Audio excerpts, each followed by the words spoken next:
ndakaona kuti vakadzi vanoda kushandirwa uye vakanzi seed yemarriage havaomeri. Tete, ini ndinotungamirira boka remadzimai, tinoita maprayers uye ndinoshandisa mvura pamaprayers ese andinoita kuconnect kusource yandakaromba nayo. Ini handina kumbobvira ndakanamata chikuriro uye ndakakura ndikaita pfambi yemandiriri. Ndaona kuti upenyu hwaoma, ndakafunga kuita business rechechi. Tete, ndakatanga nesowe, asi munoziva zvino vanhu havachade masowe, vave kuda kuponeswa nemufundisi anenge akapfeka mbatya dzinodhura kuri kwaumaBrazilian nekumaprofita anoita ma-out neminana. Zvakanetsa kuti vanhu vauye pasowe pangu, kunyangwe ndaizama kuita mafake prophets ekutenga vanhu, asi vanhu vaive vasina kundijaira kana kuunganawo pasowe pangu vaisaita izvozvo. Tete, zvandakazoita ndakachinja nzvimbo yandaigara iyo ndaizikanwa kuti ndiri pambi, ndikaenda kuBotswana muFrancistown. Ndagara ndakatanga kuona zvinoita maprofeti nemaprofetess, ndikatopinda pachikoro chekudzidza kuti ndibudirire pajonga idzi kuti ndinobaya button rip. Ndakaona kuti vakadzi vanoda kushandirwa uye vanoda minamato yekuenda kugomo vachinosangana nemaprofita vachinamatira mamarriage avo. So ndakatsvaka gomo rangu ndikariwana. Tete, panguva iyi ndakatanga kutsvaka n'anga inondisimbisa. Ndikaona kuti mweya wandaida ndaikwanisa kuwana kun'anga waida vakuru vepasi pemvura. Tete, kana watoda chinhu wotokwinya. Ndakasvika pakutsvaka vemanjuzi ndikawana mukadzi ari kudomboshawa mukuru wemanjuzi. Ndakakwira ndikaenda kuZimbabwe ndokusangana nambuya ava. Vakati ndaifanira kunobhabhatidzwa kuFig Falls kumapopoma enjuzi chaiwo.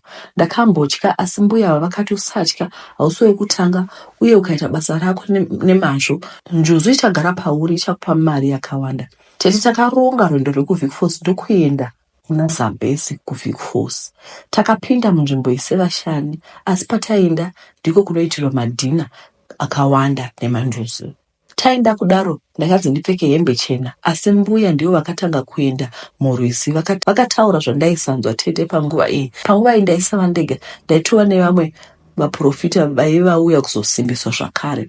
Mbuya vapedza kupira murwizi, makaita rusha, mvura ichisangana. Mhepo yakauya ichitenderera murwizi. Ipapo mbuya vakandishedzera vakati, simbisa mwoyo wako, wakuda uchibhabhatidzwa nekupiwa mhiko kuti utange basa. Paisangana mvura, pakabuda njuzi. Tete, yakavhura maoko ichindichingamidza. Ndakapinda mvura ndikafamba ndichienda kwayairi. Chakandinetsa handina kunyura. Tete, ndakasvika kwairi ikandibundira. Takatora time takadaro. Ndakapiwa simba rekuparadza mamarriage evakadzi vachaya kumaprayers kugomo rangu. Ndaifanira kutora maseeds avo ndomaisa mumvura. Mari yandaifanira kudya yaingova yeoffering yemaseeds ndoisa mumvura. Ndaisa mvura yainyangadika yoenda kuna Queen Mother. Panosvika Maria kwavari, mukadzi wese anenge aisa seed imba yake, murume aitanga kutomusema orambana. Donzvo redu nderekuisa chihure muvakadzi. Tete, kuti mukadzi paanodzika gomo anongopindwa nemweya wechifambi, imba yoparara. Vamwe vaitodana nemapasta kugomo, ipapo vamwewo nevarume vavanhu. Tete, ndapiwa mhiko, ndakabuda mudziva ndikadzoka hangu kuBotswana.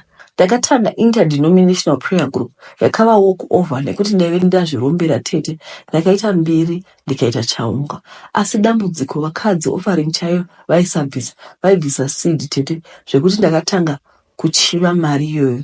Ndikatanga ndichitora shoma dzamara ndakusatoendesa mari kuna Queen Mother.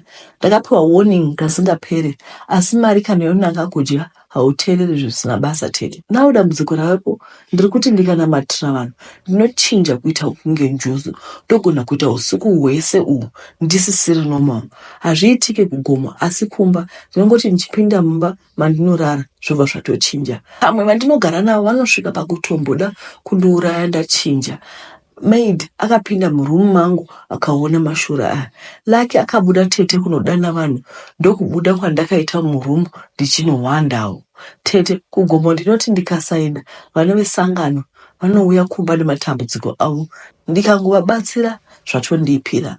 Ndasvika papoint yekuti ndakaudza vashandi vangu nevanogara neni kuti vambobva pamba ndive ndega, nekuti chandinotya ndinourayiwa ndachinja. Tete, nevanhu vandinenge ndinavo pamba, ivo havasi kuziva kuti ndini ndinenge ndichichinja. Help kumarini handiiwani nekuti ndakatyora. zvinhu zvinoitika munyika zvinoshamisa. Saka ini zvinhu zvemanjozi kutaura kwangu handitombozvizivi kuti zvinonyatsoshanda sei. Ndangonzwa kushamisika chaizvo kuti njozu aiwa zvinhu zvinotyisa zviri kuitika. Saka vari kuda rubatsiro kudzadzi mungandibatsirawo sei, ngativabatsireiwo. Vidiwe ina ndinzwisisi tisati tasvika pakuvabatsira. Handinzwisisi kuti kana munhu uchida kutanga chechi sei usingangotangi chechi.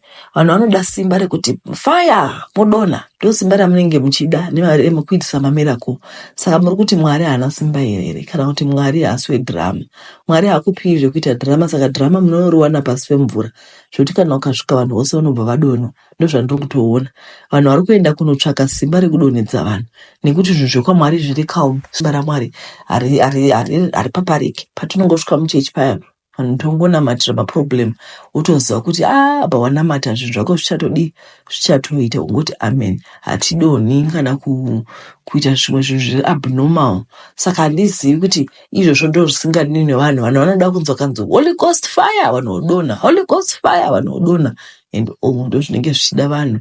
Saka zvino kana mangunotsvaka simba riya rosvika pakukukanganisai, ngadai Mwari atibatsira veduwe, ngadai Mwari atibatsira. Anyway, ndipo paperera nyaya yedu. Muve nezuva rakanaka. Tatenda.